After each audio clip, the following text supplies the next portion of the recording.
and I won't be connected. Well, the first song that I wrote for these at this period of time was a song called Buttons. There's a guy in Nashville called God, I don't even remember his real name right now, but I used to call him the Button-Eyed Boy, and he was a boyfriend of a friend of the band who ended up doing merch and stuff for a while for us.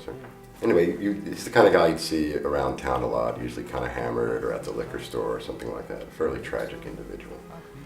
Well, I started running into him more and more at the liquor store I go to and stuff, but I noticed that he seemed a lot better and more with it and stuff like that. I ran into him in a club, and he seemed great. And for the first time in, I don't know, 10, 12 years of running into him, we had a conversation. And it was great, and the guy was really smart, and you could tell he was, an artist guy. He was just really frustrated and stuff. And it just sort of changed my whole awareness about him.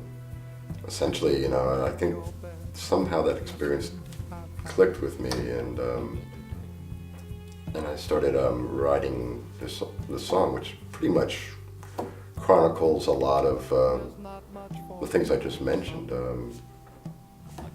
Fairly literally in the song, and that, there was hope for him and stuff.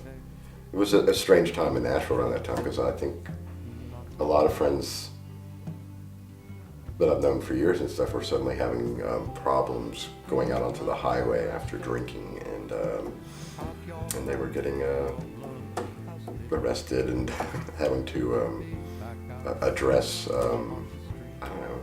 It wasn't to me that they necessarily had a big drinking problem or anything like that. It was just more suddenly they were starting to grow up and realize that there's all this responsibility that now happens when you go out and get hammered and stuff.